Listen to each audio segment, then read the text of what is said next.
Donc, retour du mur blanc check, retour d'un non-décor palpitant pour les yeux check aussi, on est bien parti, non? Spécialement ce soir, je filme en avant d'un beau mur blanc, hein, comme dans mes débuts, parce qu'il y a un match des Canadiens de Montréal et puisque mon mur se situe au rez-de-chaussée, il est fort probable qu'on entende « Ouais, c'est le but » dans la vidéo. Ce qui n'est pas très approprié, on va se le dire, pour une vidéo d'affaires criminelles. Donc voilà, on va se contenter de ma face. Aujourd'hui, je vous arrive avec un nouveau sujet qui est très intéressant, surtout que c'est un sujet canadien, c'est un sujet qu'on n'a pas vraiment entendu parler. C'est une disparition très mystérieuse. Pendant mes recherches, je regardais des cas mystérieux et je suis tombée là-dessus. Et je me suis demandé si on en avait entendu parler. Donc, j'ai cliqué sur YouTube et j'ai tapé le nom de cet homme qui est disparu. Et on n'en parle pas vraiment en français. On va en parler en anglais. Mais en français, les vidéos sont assez courtes, s'il y en a, et il y en a très peu. Donc, j'ai décidé d'approfondir mes recherches et voici. Alors, sans plus tarder, je vous laisse le temps de vous installer bien confortablement, doudou sur les genoux. Et lorsque vous êtes prêts, on est parti dans la vidéo.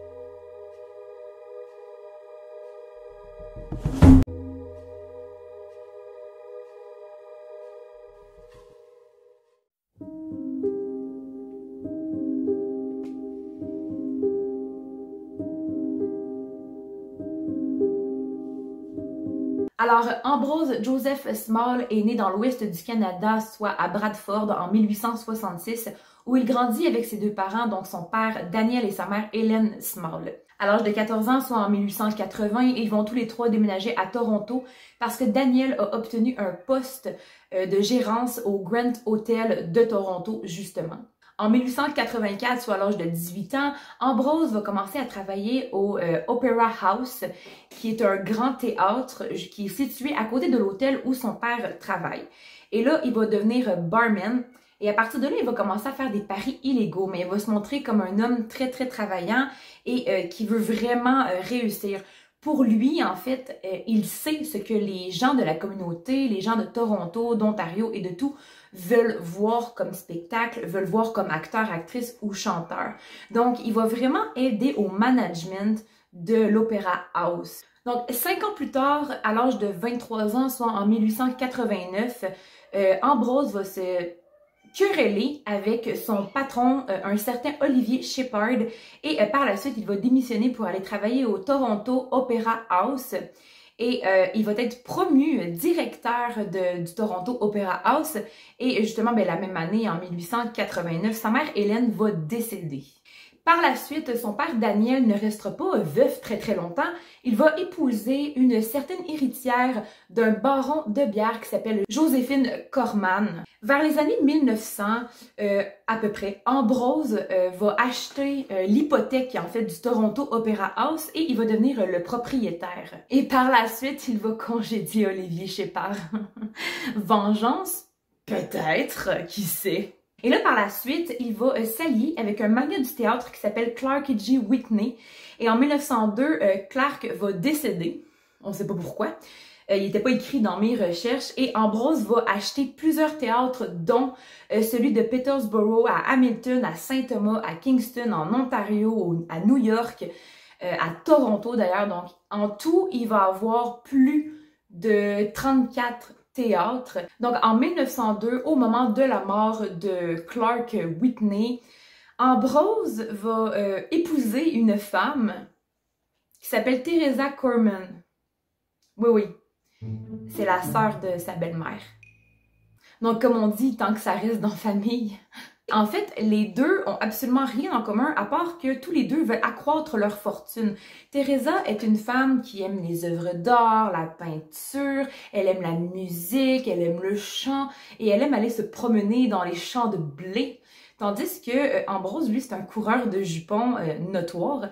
Et il entretient beaucoup de relations extra-conjugales avec d'autres femmes sous le nez de Teresa. Teresa, elle le sait très bien, mais jamais elle va s'opposer à toutes ces infidélités-là. Ce qui est assez... Et en fait, Ambrose, au Toronto Opera House, il va faire bâtir une pièce où il reçoit ses maîtresses. Et Teresa sait que cette pièce-là, elle est faite pour ça. Et elle n'y entrera jamais, pour ne pas le déranger sûrement. En jugement. Et là, la réputation un peu d'Ambrose, quelle était-elle? Eh bien, c'était décrit comme un homme très impitoyable, sans scrupules et sournois. Ce sont les trois mots qui sont le plus revenus. En fait, Ambrose, lorsqu'il signait des contrats à l'achat de théâtre, eh bien, il y avait toujours une petite clause en dessous du contrat, tu sais, que personne regarde, qui était écrit en trop petits caractères, qui était à son avantage à lui, mais au très grand désavantage de la personne qui signait la vente de ce théâtre. Et selon le mythe, Ambrose arrangeait même les courses de chevaux parce qu'il n'a jamais arrêté de mettre de l'argent sur des courses de chevaux.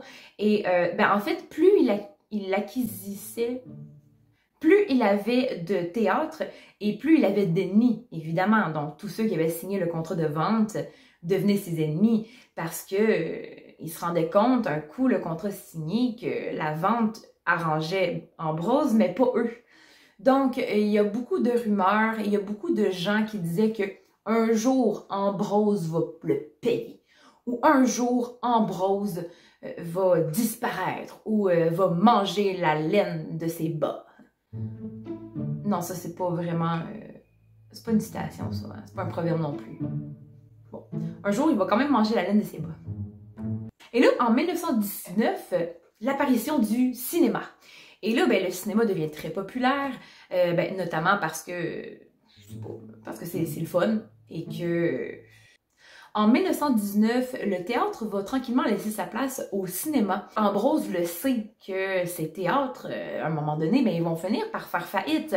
Donc, il va commencer à les vendre petit à petit et il va rencontrer en fait la compagnie Trans-Canada Théâtre qui, en fait, il va vendre tous ces théâtres, la totalité de ces théâtres, en fait, pour 1,9 million de dollars. Et il va avoir convenu avec la personne qu'il va devoir rencontrer que 1 million va être donné en chèque et il va rester 900 000 dollars à donner au fur et à mesure là, par paiement. Donc, le 2 décembre 1919, au 65 rue Yonge à Toronto, on a Ambrose Small, Teresa, sa compagne Corman, ainsi que Monsieur Flock qui était l'avocat de Ambrose et John Doughty, qui lui était son secrétaire. Ils vont se rendre au bureau de Ambrose pour signer les papiers avec la personne qui représentait Trans-Canada Théâtre. Et ils vont signer les papiers. Ambrose va avoir le chèque dans ses mains et il va donner le chèque à Teresa pour lui dire d'aller l'encaisser. Bon, Teresa va immédiatement aller l'encaisser, tandis que tous les hommes vont continuer de discuter dans le bureau. On le sait que Teresa va faire le dépôt à 11h45 du matin à la banque pour dîner. Ambrose et Teresa vont inviter Monsieur Flock à dîner avec eux, mais Monsieur Flock ne pouvait pas. Bon, on ne sait pas trop pourquoi. Par la suite, vers 13h, le couple va se rendre à l'orphelinat Saint-Paul-Vincent pour déposer un don aux enfants qui n'ont pas de parents. Et Ambrose va dire à Teresa de retourner au manoir où ils habitent et qu'il a encore quelques dossiers à régler à son bureau et qu'il va être revenu vers 18h. Il va commander une Cadillac, des bijoux, un manteau de fourrure pour sa femme et ensuite il va aller rencontrer Monsieur Flock pour régler quelques détails.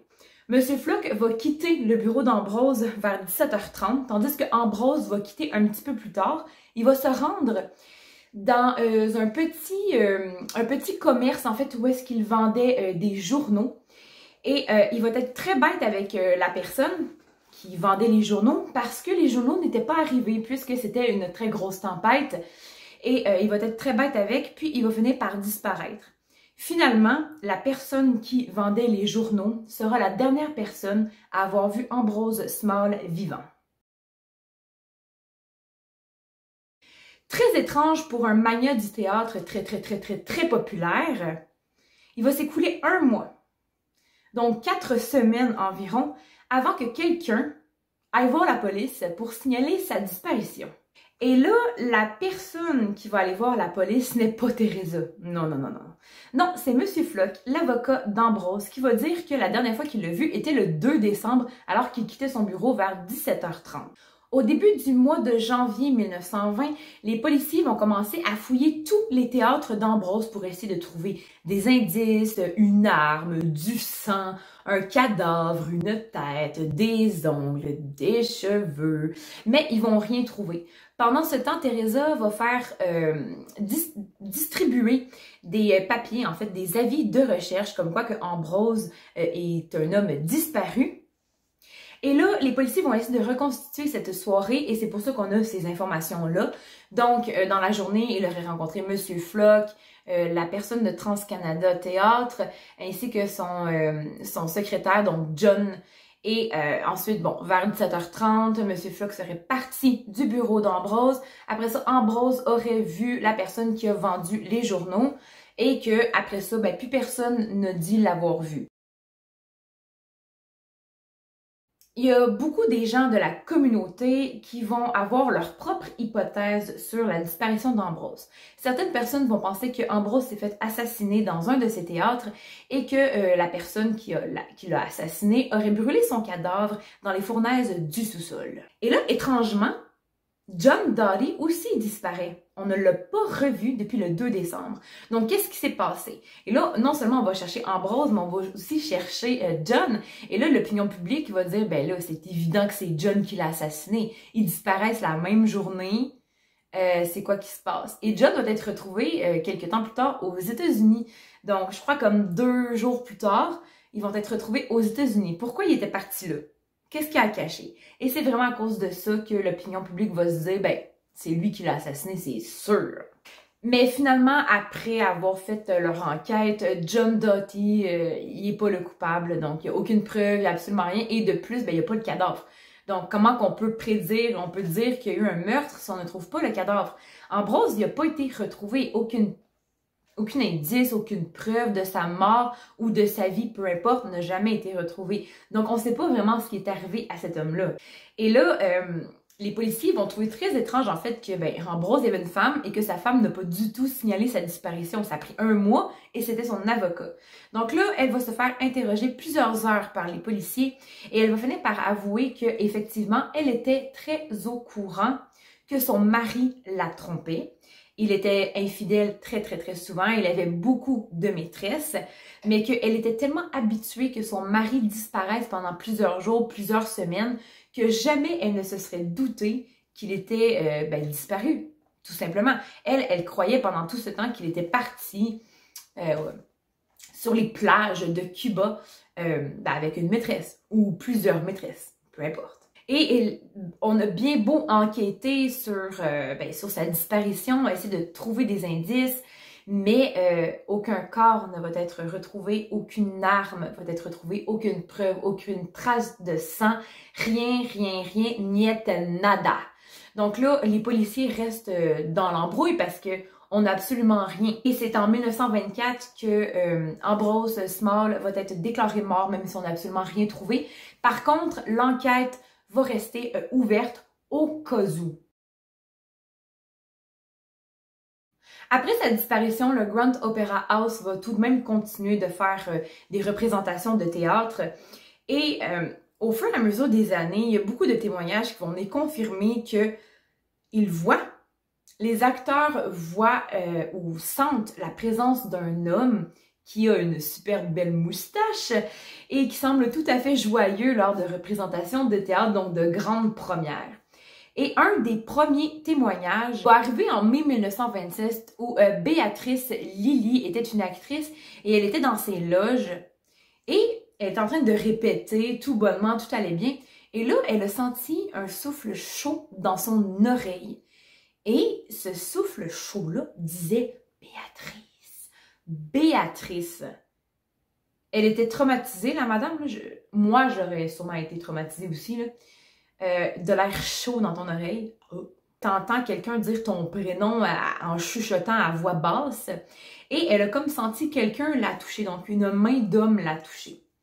Il y a d'autres témoignages par la suite qui vont arriver. Il y a même des directeurs et des directrices de costumes, de scripts, des scénaristes, des directeurs bon, qui vont vraiment voir une ombre. Et cette ombre-là, elle est toujours située au même endroit. Elle est au balcon, est toujours à la même chaise. Et c'est toujours la même description qu'on voit de cet homme. Donc, c'est un homme avec un chapeau, avec une belle grande moustache, toujours bien habillé, veston, cravate et tout, et qui regarde les grandes représentations. Et on pense, et tout le monde pense que c'est le fantôme de Ambrose Joseph Small. Et il y en a beaucoup qui croient qu'après sa disparition, en fait, il ne serait pas mort. Il y en a beaucoup qui croient que c'était une disparition volontaire.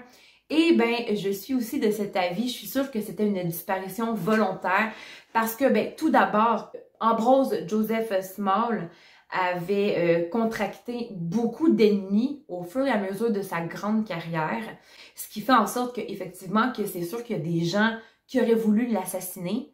Ça se peut. Ça, il était très au courant. Deuxièmement, il y a beaucoup de gens qui le détestaient, même si c'était pas des gens avec qui il avait signé des contrats. Beaucoup de gens le détestaient. Et il était snob, il était très arrogant, très manipulateur. Donc, il a pu attirer beaucoup de haine. Secondo, en 1919, quand le cinéma est devenu très populaire, il faut savoir que les théâtres ont commencé à faire beaucoup moins d'argent. Et là, il le savait que ces théâtres allaient finir un jour par être en faillite. Et peut-être qu'il a voulu prendre de l'avance justement pour ne pas avoir à être dans la chenoute financièrement parce que si on vend quelque chose avant même que ça ne vale plus rien, je sais pas, on n'a pas non plus de détails à savoir si cet argent-là, le 1 million, aurait été retiré d'une autre ville ou quelque chose comme ça. Et son secrétaire a disparu la même journée, donc peut-être qu'il s'est passé quelque chose entre ces deux-là. On sait que John, il est parti avec des chèques et il a essayé de les encaisser ou quelque chose comme ça. Bon, il aurait été condamné à quelques mois de prison, mais c'est tout. Donc, il n'a pas été condamné pour la disparition et ou le meurtre de Ambrose. Mais peut-être qu'ils ont disparu en même temps pour que John aide Ambrose. On sait que John n'aimait pas trop Ambrose, mais on connaît, il y a des détails qu'on connaît pas de cette affaire-là. Et en tout cas, je trouvais ça vraiment très intéressant de vous en parler. Je suis sûre qu'il est disparu volontairement parce que veut pas, s'il avait été assassiné, il aurait été assassiné par des gens très riches, très riches. Et normalement, ces gens-là vont faire en sorte que la disparition d'une personne ne reste pas irrésolue.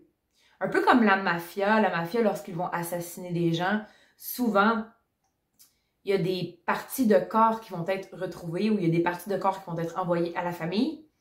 Et là, dans ce cas-là, ça n'a pas été fait. Bref, c'est tout pour moi. J'espère que vous avez aimé le contenu de cette vidéo. Si c'est le cas, n'hésitez pas à mettre un pouce bleu. Vous pouvez aussi activer la cloche des notifications pour manquer aucune autre de mes vidéos futures. Et ben, vous pouvez vous abonner aussi pour faire partie de la petite communauté.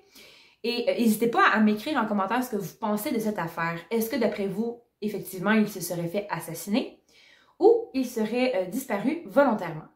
Là est la question. Alors voilà, je vous souhaite une bonne fin de week-end, une bonne semaine et on se retrouve pour un prochain sujet. D'ici là, prenez grand soin de vous. Bisous! Ciao, ciao!